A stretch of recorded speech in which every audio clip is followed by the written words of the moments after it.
ફરી એકવાર કોંગ્રેસના ધારાસભ્યો દ્વારા એસઆઈઆર ને લઈને પ્રશ્નો ઉઠાવવામાં આવ્યા છે। હાલના ધારાસભ્ય કિરીટ પટેલ અને જિગ્નેશ મેવાણી તેમજ પૂર્વ ધારાસભ્ય ચંદનજી ઠાકોર અને ગ્યાસુદ્દીન શેખના જે મત વિસ્તારો છે તેને લઈને વાતચીત કરવામાં આવી છે। શું છે સમગ્ર વિગત જાણીએ આ અહેવાલમાં। જય હિન્દ, બીએસઆઈ ટીવી ન્યૂઝ પર આપની સાથે હું છું નિધિ ગઢવી।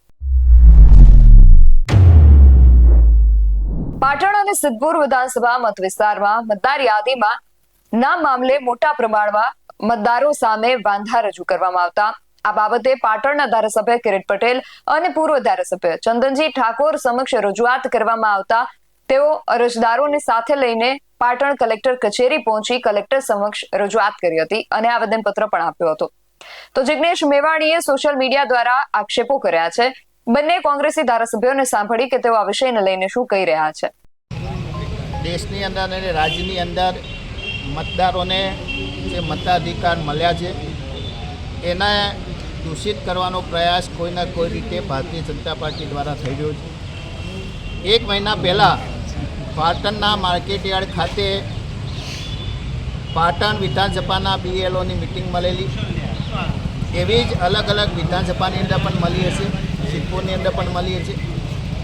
અને એ મિટિંગની અંદર ભારતીય જનતા પાર્ટીના હોદ્દેદાર દ્વારા એવી સૂચના આપવામાં આવેલી કે જે વિસ્તારની અંદર જે બૂથની અંદર મુસ્લિમ સમાજ કે દલિત સમાજ કે કોંગ્રેસને સમર્થન કરવાવાળા જે મતદારો હોય એ એક બૂથમાંથી 100 થી 150 200 મત આપણે રદ કરવાના છે અને એના વાધા આપવાના છે। અમારે ઉપર જેના જોડે પણ વાત થઈ ગઈ છે।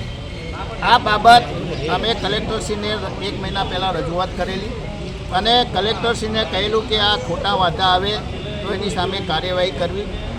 કલેક્ટરશ્રી કે વહીવટીતંત્રએ અત્યાર સુધીમાં કોઈ કાર્યવાહી કરી નથી। અમે કલેક્ટરશ્રીને પણ કહ્યું કે ખરેખર તમારી જવાબદારી બનતી હતી કે તમને આવો ભવિષ્યની અંદર આવો ગુનો થવાનો છે તો તમારે એ રોકવા માટે પ્રયાસ કરવો જોઈએ। તમારે પ્રેસ કરવી જોઈતી હતી કે આવા ખોટા વાંધા જે પણ આપશે એને લોક પ્રતિનિધિત્વ ધારાની કલમ 31 કે બીએનએસની જે અલગ અલગ કલમો છે એ પ્રમાણે સજાનો ગુનો થઈ શકે તો ખોટા વાંધા કોઈએ આપ્યા હોત નહીં। પણ આજે મિત્રો એક સનસનીખેજ ખુલાસો કરવા જઈ રહ્યો છું। ગુજરાતના ઇતિહાસની સૌથી મોટી વોટ ચોરી ભારતીય જનતા પાર્ટીની સરકાર ગુજરાતમાં કરી ચૂકી છે।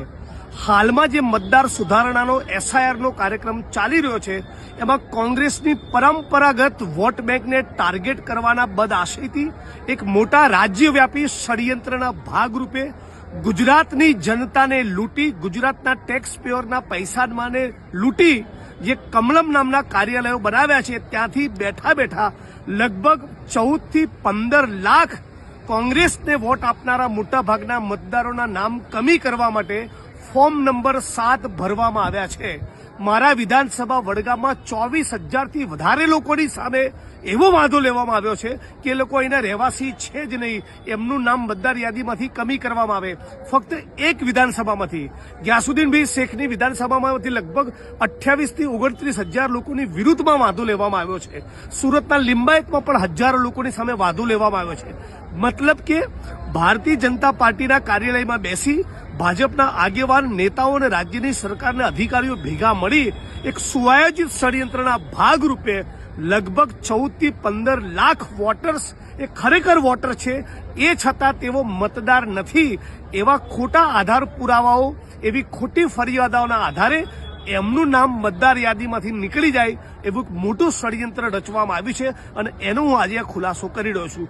મુદ્દા નંબર 2, જે પણ માણસો ફોર્મ નંબર 7 ભરીને તમારા કે મારા મતદાર હોવાની સામે પ્રશ્ન ચિહ્ન ઉપસ્થિત કરે એણે પોતે આધાર પુરાવો આપી એણે પોતે સાબિત કરવું પડે કે તમે કે હું મતદાર કેમ નથી, અને આવું કરવામાં જો નિષ્ફળ જાય તો એની સામે પણ ફોજદારી ગુનો દાખલ થઈ શકે। એટલે હાલ પૂરતું ગુજરાતના ઇલેક્શન કમિશન પાસેથી હું માગણી કરું છું કે છેલ્લા કેટલાક દિવસોમાં મોટાભાગે મકર સંક્રાંતિ બાદ જે રાતોરાત લાખોની સંખ્યામાં લગભગ 14 થી 15 લાખ જે ફોર્મ નંબર 7 ભરવામાં આવ્યા એ તમામની ઉપર સ્ટે મૂકી દેવો જોઈએ, નહીં તો ગુજરાતમાં લોકતંત્રનો એક અણુ બચશે નહીં।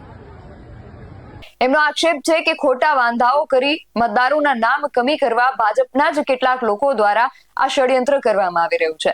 પાટણ વિધાનસભા મત વિસ્તારમાં 6,000 થી વધુ વાંધા અને સિદ્ધપુર વિધાનસભા મત વિસ્તારમાં 25,000 થી વધુ વાંધા રજૂ કરી નામ કમી કરવાના પ્રયાસ કરવામાં આવી રહ્યા હોવાના આક્ષેપ જે છે એ કરવામાં આવી રહ્યા છે. જ્યારે જિગ્નેશ મેવાણીએ પણ લાખો વોટ ચોરી ના આક્ષેપ કર્યા છે અને આ વાંધા અરજીઓ જે છે એના પર સ્ટે મૂકવા માટે ઇલેક્શન કમિશનને રજૂઆત કરી છે.